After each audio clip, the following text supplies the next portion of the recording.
Yon! Good morning, Baguio! Another day in Baguio City, mga kap! Ano pang ginagawa natin? Simulan na natin ang dutdutan, mga kap. Ito naman talaga ang sadya natin dito Ang mag-otats, unahin natin si Pamangkin. Yarn! Shoutout pala sa'yo. Kanakan! Ay, ang aking pamangkin na yan, mga kap, ay nagbibigay sa akin ng madaming kliyente every time nung makyat ako dito sa Baguio City. Kaya, niregaluhan ko siya ng otats, mga kap. At ini-enjoy ko talaga yung pagdutdut dyan, mga kap Medyo hurty daw kasi dyan sa part na yan, mga kap. Kaya syempre, dutdutin na natin yan ng maayos. Naangganahan naman itong aking pamangkin na tumawag ng ating mga kliyente dito sa Baguio City. Kaya ito ang kanyang otats. Home sign yan, mga kap. Kung hindi nyo alam yung home sign, heto yung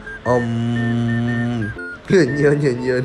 Kaya't magluto ka na dyan, pamangkin. Para pagdating ng ating kliyente, dumut-dut na tayo. Hulat! Hetong aming first client, mga kap, ay apport din ng aking pamangkin. At ang gusto niyang konsepto, Japanese concept, full sleeve, mga kap. First session namin itong session na ito. Kaya, posible sa posible, babalik pa tayo ulit ng Baguio City. Ang sarap magtattoo dyan, mga kap, sa Baguio. Malamig ang klima. Tamang-tama sa pagpapa-otats, mga kap. Dahil hindi kayo masyadong pagpapawisan, mabilis kagaling ang inyong tattoo. Kaya ito ang aming first sesh.